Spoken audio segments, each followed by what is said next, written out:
So, if you have a goal like President of the United States, that's a stretch goal. Let's see, how would we begin on that? Oh, let me ask you this. How many of you here are procrastinators? And how many are just putting up your hand? Okay, so this is awesome. So I'm among friends. Procrastination is the thief of time, my mom said like about 1,000 times when I was a kid. So she didn't realize she was teaching me to procrastinate as opposed to describing the downside of procrastination. Here's my theory on procrastination. I mean, there are more than one reason why I procrastinate. Unpleasant things. Procrastinating unpleasant things, I'm just going to go out on a limb as a procrastinator and say, that's just good common sense. I mean, it's no fun. Let's put that off. Procrastinating on your big goals, on your passions, that's something different altogether. That's what we do when our goal is so grand, we have no idea where to start. It's such a big goal. I want to be president. Okay. And this is like trying to figure out how to eat an elephant, right? It's the have you heard the classic line? How do you eat an elephant?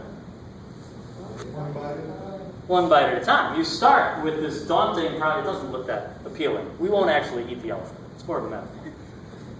But it's overwhelming, and that's what defeats us out of the gate, right? Is we just can't imagine where to begin. And that's what I love about Helen Rapp's marathon story is for people who aren't runners, running a marathon is a pretty crazy stretch goal. So now I know from looking in the crowd that we have some ringers here. So people who have run a marathon, raise your hand. Nobody? Okay, well, I was going to say, all these serious runners are disqualified. Okay, you got a couple there. You just have to sit this one game out, and then you can come back and play with us for the rest. But so, everybody else here, let's say, how many of you are just willing to sign up with me right now? We're all going to run the Portland Marathon in September, and you're like, I could totally do that. Yeah, count me in. Who's with me? Boy, I'm either a lousy speaker or you have an elephant on your plate. So let's talk about how Helen Raptis went on April 1st from being a 3-mile-a-day jogger to successfully completing the Portland Marathon 6 months later. And it is this divide to conquer principle. So if you're out here, so here we are in April. And in October, we want to run 26 miles. Actually, you know what? Make sure that we put the 26.2, because I can assure you, having run 10 marathons, it's really the 0.2 that gets you. You need that part. So if we're running 3 here, right, and we need to run 26.2 there, so let's just say that July is halfway in between. About how far do we need to be able to run in July if we're going to run 26.2 in October? 13? Oh, see, I like it. You didn't know there would be math tonight. Okay, so not only at 13.1 is not only exactly half, it's conveniently the half marathon distance. So there are organized half marathons all over town. And so they had her sign up to do a half marathon in July as part of the training program. So, okay, it's April, you're a 3-mile-a-day jogger. And in July, you have now signed up to run a half marathon, which is still, I'm going to tell you, a daunting task if you're not a runner. So let's just that's halfway in between, so April, mid-May, June, July. So in mid-May, halfway in between June and July, about how far do we need to be able to run if we're going to run a half marathon in July? 6.5, yeah. And again, conveniently, I'm just going to go metric on you for a moment. There is a 6.2, a 10K. There's all kinds of 10Ks around town. So they have us sign up for the 10K in mid-May. And now you can see where we're going here.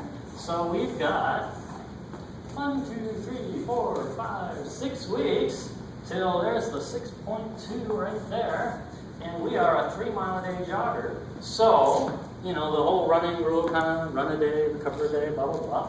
So, if we're going to do 6 there, we probably somehow got to get up to 5 there, maybe. If we're going to do 5 there, we're probably going to get to 4 there. We're at 3 here. You know, you're supposed to run a couple times a week. 1, 2, 3. 1, 2. Oh, look, we're working up to 4. We're working up to 5. And then boom. Does that look like a doable schedule for a jogger to work up to running a 10K? Do I see nodding head? Do I have any disagreement?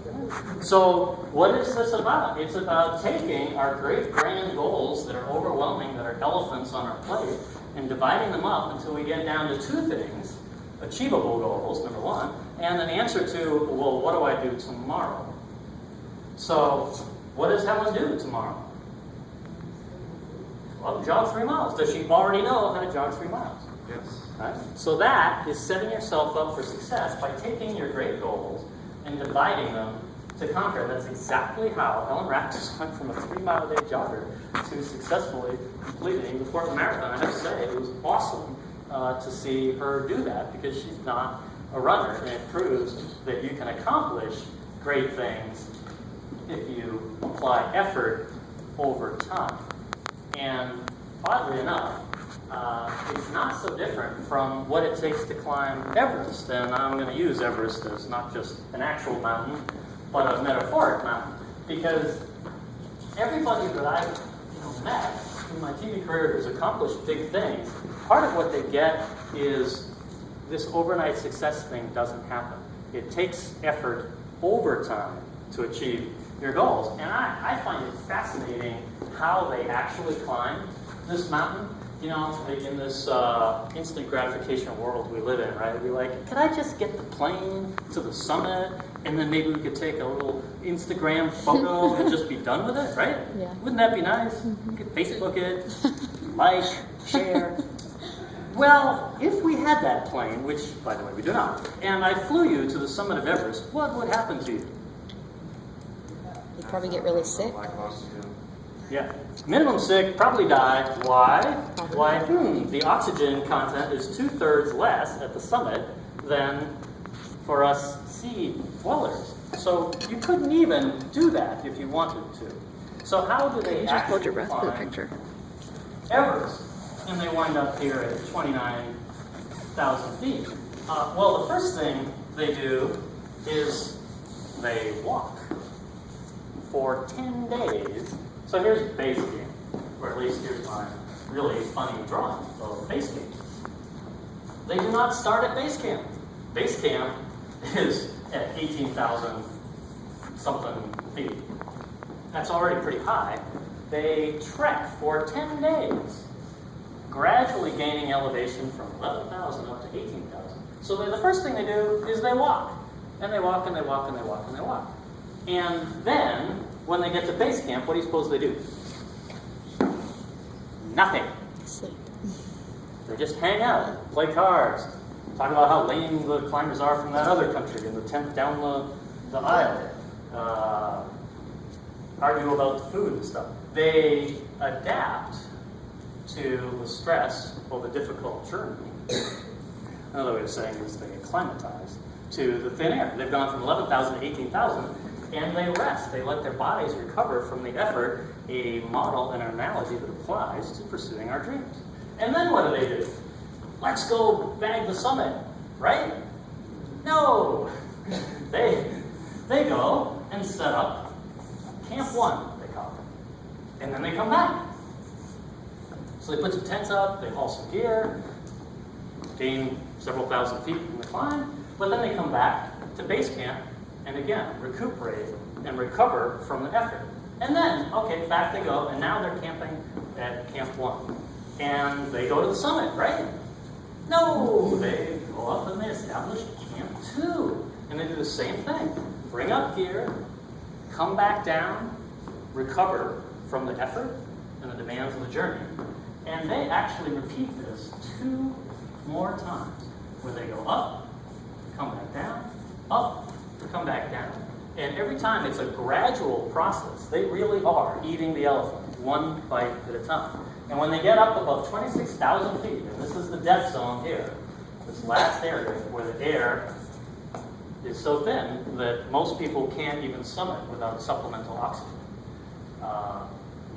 Only when they get to this last canyon, and they have acclimatized for weeks and progressively, adapted to their environment. So they made one, and pretty much only one, shot to the summit. And that is how people climb Everest.